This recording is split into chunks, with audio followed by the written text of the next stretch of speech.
Technology. Isn't it amazing? Because these little devices called cell phones, around 86% of Canadians own them.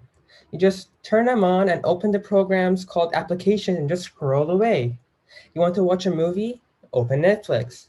You want to watch a random gaming and educational videos? YouTube has your back. You want to feel sad while looking at your friend's best moments? Instagram is waving at you. You feeling like you want to be canceled by a bunch of 13-year-old kids? Be my guest and open Twitter. But I'm not here to talk about those things.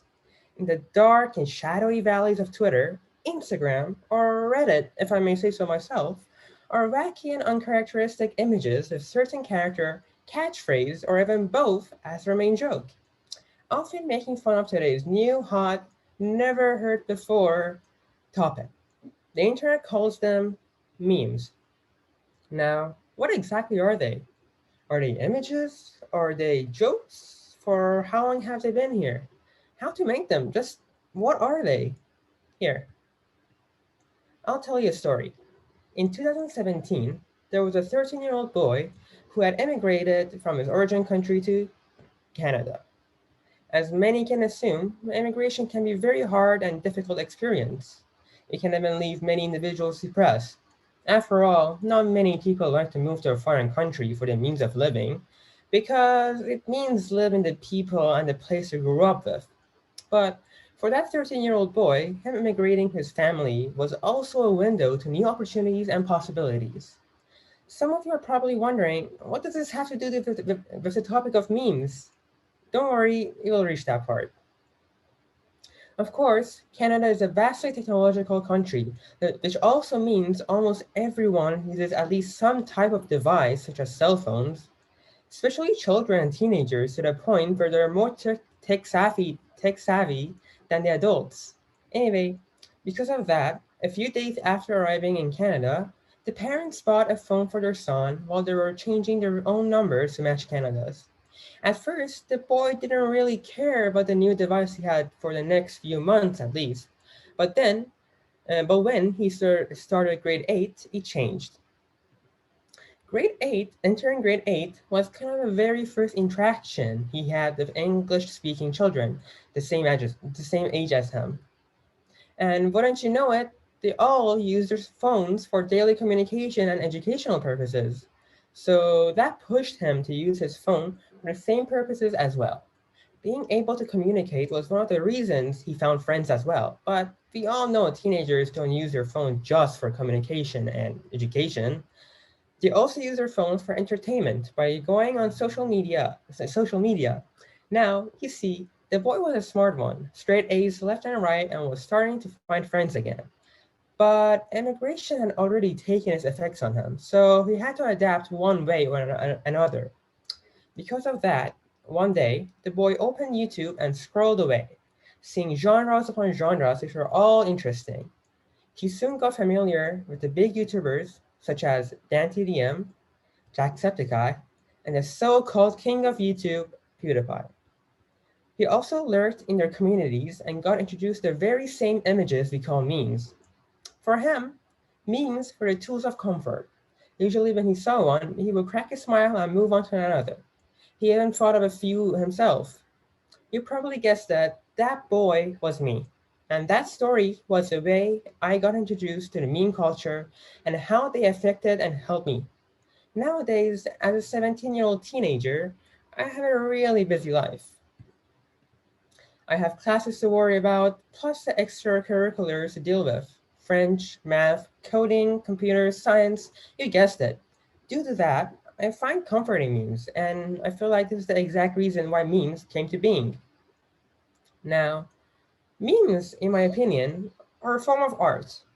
We choose to express ourselves in many ways, such as writing, composing a song, singing the song, drawing, knitting, you name it. But since we are living in the age of computers and internet, why not make them digital? Memes are easy to make, which means everyone can create them. The topics they can be about are also never ending: politics, nature, games, movies, anime, and so on.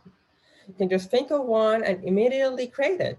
They even have the power to influence the events happening in real world.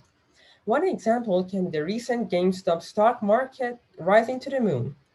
One Reddit user jokingly invested on GameStop's stocks and made memes about it. Soon after, the others followed for the giggles, and a few hours later, GameStop had one of the most valuable stocks owned by ordinary people instead of rich guys at the top. Though since grid is a bit problematic, the stock exchange applications closed the stock, so the value wouldn't rise. Think, think, looking at your Robinhood. Another example that came from games is based on the hit game Among Us, which rose to popularity back in September 2020. People would go around looking for objects that look like the little colorful beans of characters in Among Us and put the caption, "I can't take it anymore, make it stop," and then dub the meme as Among Us.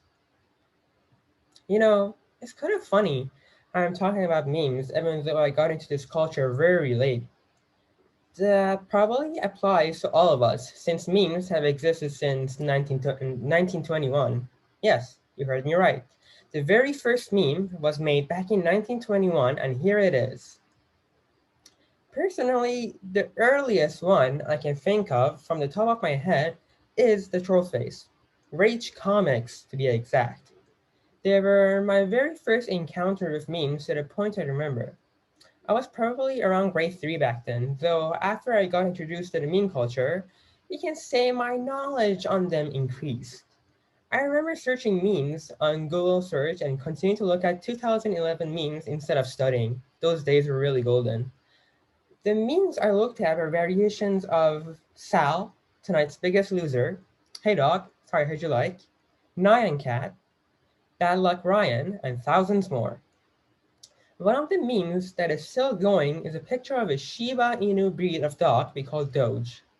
Doge's pics sprung into internet back in 2013 and now has progressed to the point of making its own family called Dogelore.